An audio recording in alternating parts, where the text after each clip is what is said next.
Right now on CBS 12 News this morning, the death of George Floyd sparked violent protests calling for justice across the country. We're just 1 hour away from a curfew being lifted in Minneapolis, where this all unfolded. This morning, what authorities there are doing to stop the riots.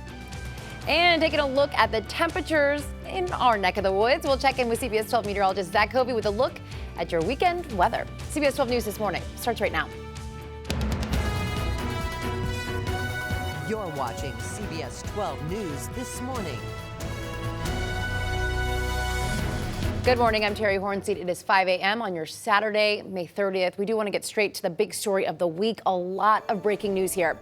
Let's take a look right now at video into the newsroom overnight from protests across the country. Protests breaking out in more than 20 cities. These images out of Minneapolis, Atlanta, Los Angeles, and in Washington, D.C. at the White House. The demonstrations all increasingly violent since the death of George Floyd in police custody in Minneapolis on Memorial Day. And this morning, we know a 19-year-old is dead, killed after a protest in Detroit. And just into the newsroom this morning, we know about 50 people have been arrested in Minneapolis, and the state plans to send in 1,700 National Guard soldiers. An overnight curfew does run out in Minneapolis, where Floyd was killed, in just about an hour. But many are still out on the streets this morning. The governor calls the situation there very dangerous. CBS's Michael George is in the middle of all the chaos. Days of protests have been giving way to nights of mayhem in the Twin Cities, all stemming from the death of George Floyd in police custody on Monday.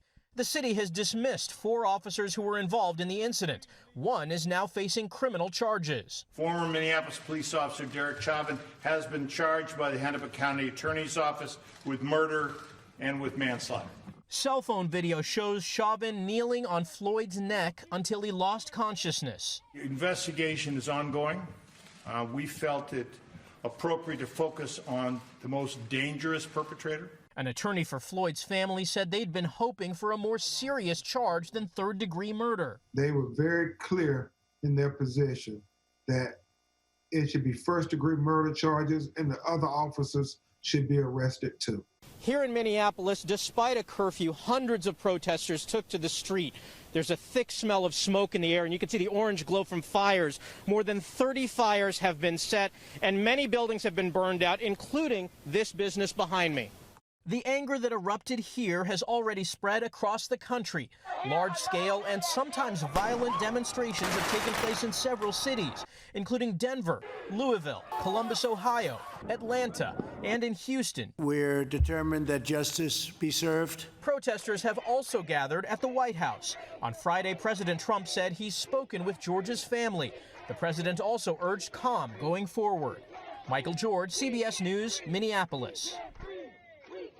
We do want to show you some video just into our newsroom moments ago. People looting stores in Portland, getting into fights there. The time there just a little after 2 a.m. Authorities declare these as riots, and they are ordering crowds to go home right now.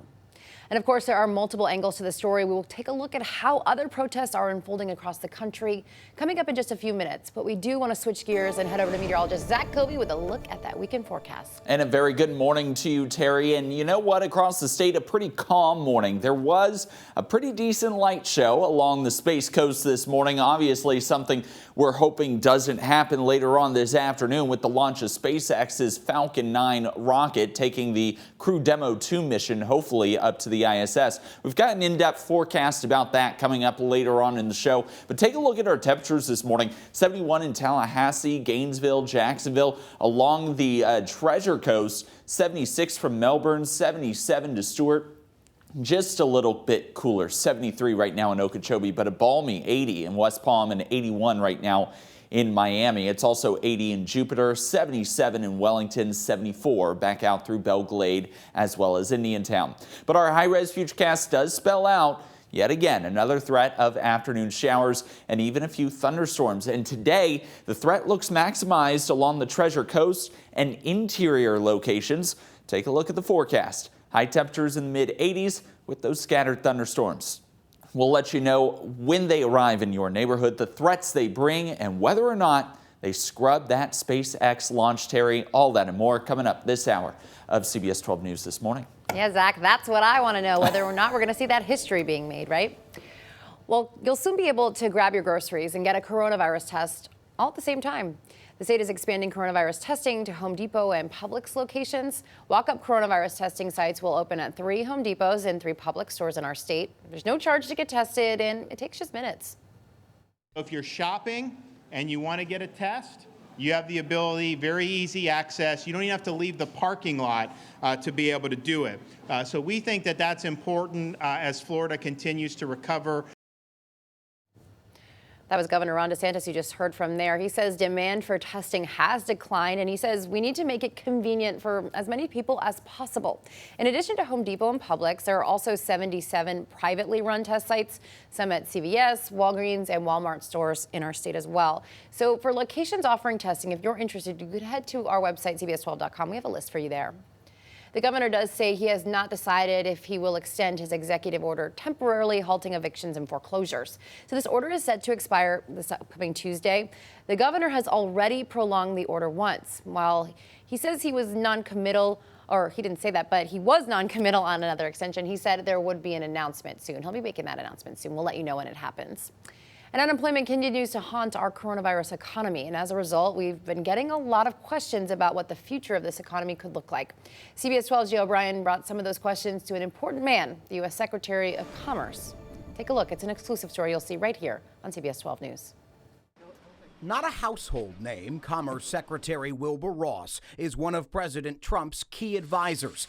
His job, to create jobs. What can be done to rescue this economy? Well, I think the president has done an enormous amount. The amount that the federal government has put into the economy, trillions with a big T, trillions of dollars more stimulus. Ross, joined by Treasure Coast Congressman Brian Mast, tours a Fort Pierce boat factory humming with workers.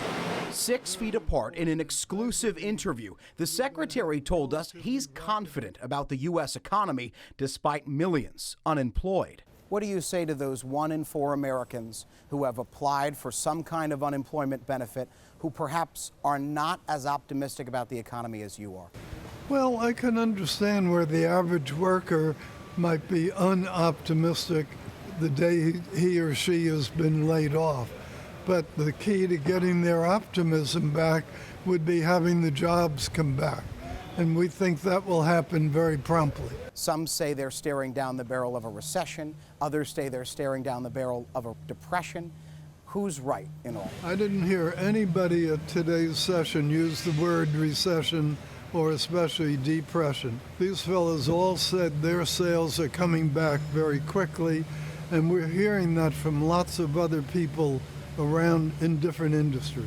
Ross, a Palm Beach billionaire, now searching for ways to grow Wall Street and Main Street, while some Americans fear they'll be left behind. Americans will change, will adapt, and I think we'll do it very quickly. That was Jay O'Brien reporting. And Secretary Ross also attended an event at Indian River State College announcing 2 grants for the state of Florida. One of them, $8 million to help businesses still rebuilding after Hurricane Michael, and $2 million for a new worker training facility at Indian River State College. The fireworks show must go on. The city of West Palm Beach is moving forward with its annual Independence Day celebration. But for the health and safety of residents and visitors, festivities will look completely different this year. Take a look. We want you to celebrate at your house. That's the theme of this year's Independence Day celebration in West Palm Beach. COVID-19 restrictions and guidelines forced the city to get creative in organizing the largest 4th of July bash in South Florida. A lot of cities have canceled their 4th of July. We're going to continue the traditions that we've had here for so long. On Friday, Mayor Keith James announced the plans. For everyone's health and safety, the celebration is going to be a bit different. So we regret to inform you that there will be no waterfront festivities this year. No live music or family-friendly activities on Flagler Drive. Instead, the city will create a series of videos to help patriots party at home. The content will include how-to videos for recipes, decorations, and games. The videos are designed to help you recreate our community traditions at home. But one tradition, arguably the most important, isn't changing. Yes, There will be fireworks in the city of West Palm Beach on July 4th. Fireworks will be launched from 2 secret locations, which means they can be seen in the sky by more families in the area. Though our 4th of July plans might look a little different, they are no less significant. In fact, I believe they are more significant this year than in years past. We're celebrating the culmination of 125 years strong and pushing through COVID-19 the West Palm Beach way together. As such, we will celebrate together, but at home. That was our Stephanie Valderrama reporting. The mayor is asking families who can to support local businesses that weekend by ordering some takeout. In Georgia, even the CNN News Center was in the crossfire for protesters just a few hours ago. Coming up, what the governor of Georgia ordered overnight to get help controlling those crowds.